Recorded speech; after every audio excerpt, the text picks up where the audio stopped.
नमस्कार, मैं doctor Kamaljeet Kaur Mehta, associate professor, department of home science, government girls college, Pipar city. आज आपके साथ जिस विषय पर चर्चा करने जा रही हूँ, वो विषय है कैल्शियम। और कैल्शियम जो है इसमें हम बात करेंगे कैल्शियम के कार्य, कैल्शियम के जो है उसके क्या फंक्शंस होते हैं, क्या उसका भोज्य स्रोत क्या होता है और कैल्शियम की कमी अगर हो जाए तो उसका क्या प्रभाव होता है और कितने कैल्शियम की जो आवश्यकता है वो हमारे शरीर को होती है, इसकी बात हम करेंगे। सबसे पहले जो है कैल्शियम जो है ये शरीर में जो है ये इसका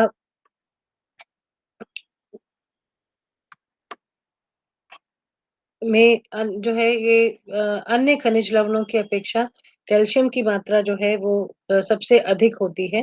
जैसे कि हम जानते हैं कि हमारी जो अस्थियां हैं और दांत हैं ये सब कैल्शियम से ही बने होते हैं।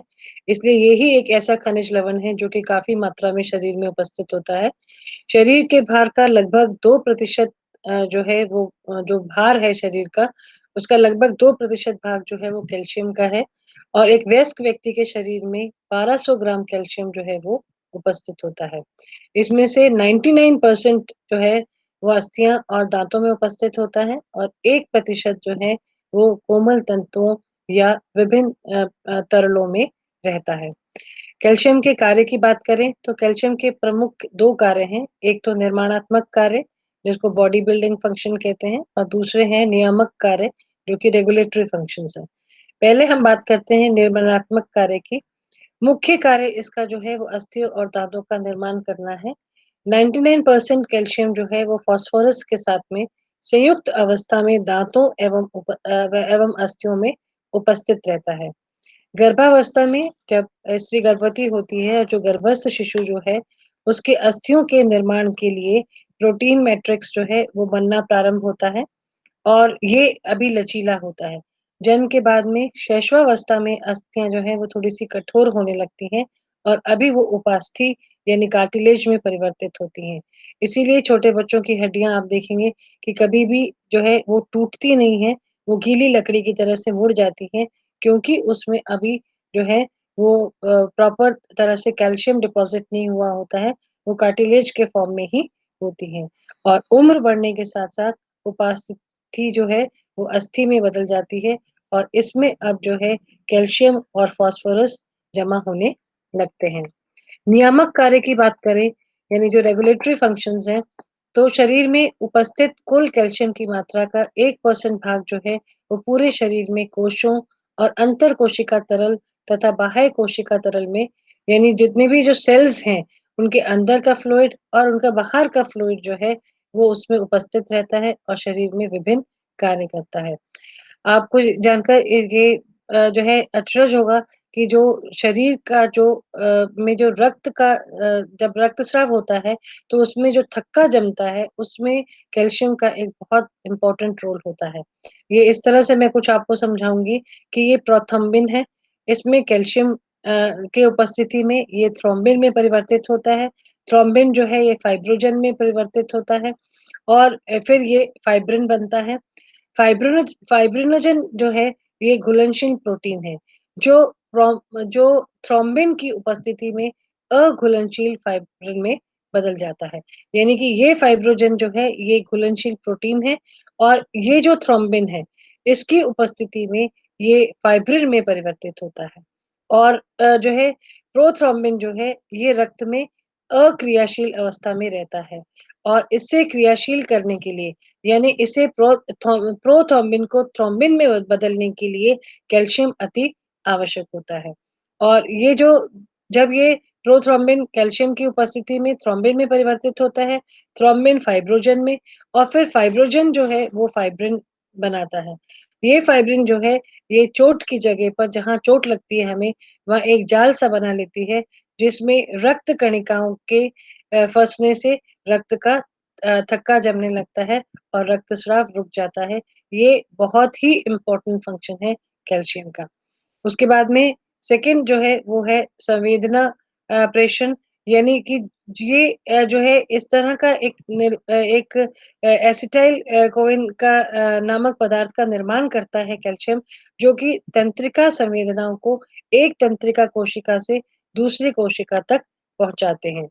और मांसपेशियों में जो संकुचन और विमोचन होता है, उसमें भी इसका ये सहायता करता है और ख़ास करके जो हृदय गति को नियंत्रित जो है हमारे हृदय में भी जो संकुचन और विमोचन ब्लड का जो है वेसल्स में रहता है, उसको नियंत्रित करने में भी कैल्शियम का बहुत इम्पोर्टेंट रोल होता है। विटामिन बी 12 के अवशोषण में भी कैल्शियम जो है वो मदद करता है और कोशिका झिल्ली की जो पारगम्यता होती है, उसको बढ़ाना जिससे अवशोषण की क्रिया में मदद मिलती है और इसके अलावा कुछ विकरों को क्रियात्मक अवस्था में बदलना, जैसे जो पैनक्रियाटिक लाइपेज होता है, ये एक एंजाइम है, रेनिन एक एंजाइम है, इसको ऑपरेशनल करना या इसको क्रियात्मक अवस्था में लाता है, जिससे कि कार्बोज, वसा और प्रोटीन जो है, इनका शरीर में पाचन, अवशोषण एवं चयापचय आसानी से हो सके। अब हम बात करते हैं कैल्शियम के अवशोषण की। ऐसा नहीं है कि जितना कैल्शियम हम अपने शरीर में भोजन के द्वारा लें, वो सारा ही हमारे शरीर में अवशोषित हो जाए, ऐसा नहीं होता है, क्योंकि हमारे शरीर में सिर्फ 20 से 30% कैल्शियम ही अवशोषित हो पाता है और ये अवशोषण ग्रहणी द्वारा यानी जो ड्यूोडेनम होता है हमारे पाचन तंत्र में, उसके द्वारा होता है। इस अवशोषण को प्रभावित करने वाले कई सारे कारक हैं। सबसे पहला कारक जो है वो विटामिन डी है।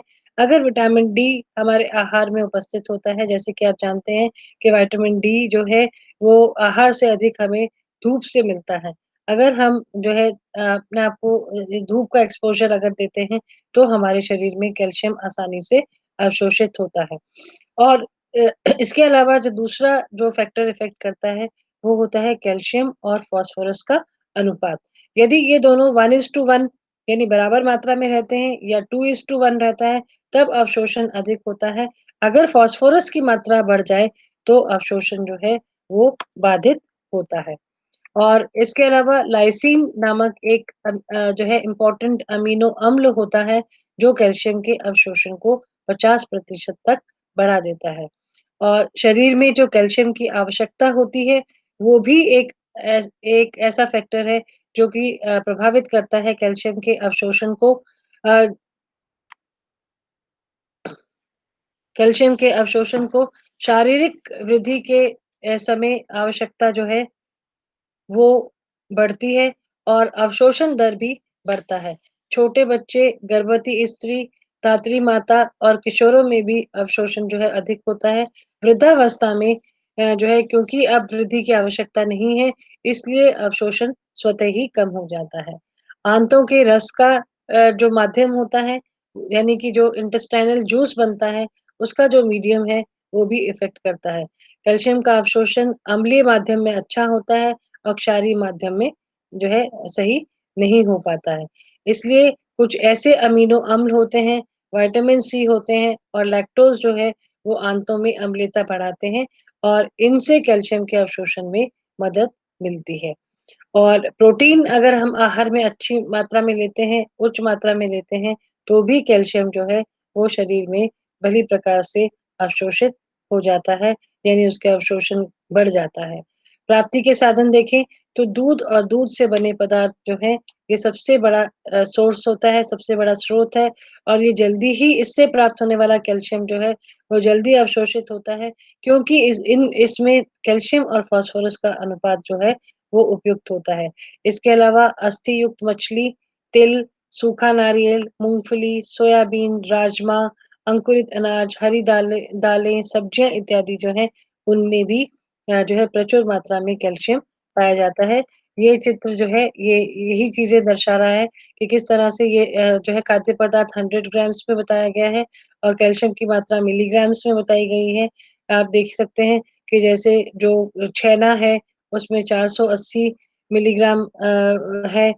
खोआ में ये और बढ़ जाता है और सबसे ज़्यादा इस चित्र में आप देखिए इस स्लाइड में कि तिल जो है वो सबसे अच्छा सोर्स कैल्शियम का होता है। तो जो है इस ये सभी तरह के जो जो इसके जो सोर्सेज़ हैं, उन सोर्सेज़ को अधिक से अधिक जो है कैल्शियम को भोजन में लेने की आवश्यकता है। और फिर हम देखते हैं कमी का प्रभाव, इसकी अगर कमी हम देखें तो सबसे पहला जो इसका प्रभाव है वो है रिकेट्स, क्योंकि जो इसमें रिकेट्स नामक एक रोग बच्चों में हो जाता है।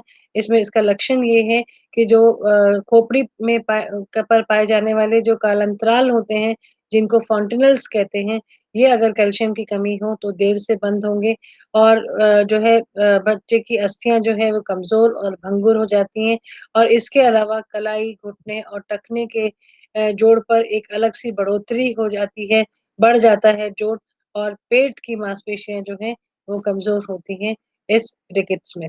और इसके अलावा इसका एक और प्रभाव है जिसको अस्थि मृदुलता या ऑस्टियोमैलेशिया कहते हैं। ये वयस्कों में, गर्भवती महिला में और ख़ास पर करके वो गर्भवती महिला जो बार-बार गर्भ धारण कर चुकी हो, उसमें ये जो है प्रभाव आने लगता है। अस्थियाँ कमज़ोर हो जाती हैं, पैर की हड्डियाँ, पीठ के निचले हिस्से में गठिया जैसा दर्द होता है, सामान्य कमज़ोरी आने लगती है, सीढ़ियाँ चढ़ने में कठिनाई होती है और बहुत जल्दी जो है अस्थियाँ टूटने लगती हैं। और इसके अलावा एक और जो है इससे इसका प्रभाव होता है जिसको ऑस्टियोपोरोसिस कहते हैं।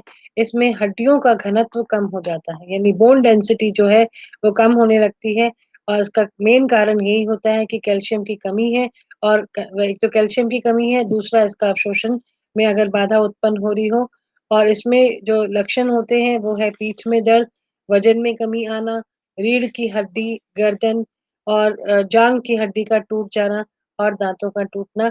ये ऑस्टियोपोरोसिस जो है ये एडल्ट्स में यानी प्रौढ़ व्यक्तियों में और वृद्ध व्यक्तियों में अधिक पाया जाता है और इसीलिए ऐसा माना जाता है कि 30 वर्ष की आयु के बाद में कैल्शियम सप्लीमेंट्स जो हैं वो डाइट में बढ़ा देने चाहिए, जिससे कि जो है इस तरह की जो प्रॉब्लम्स या इस तरह के रोग जो है वो ना हो।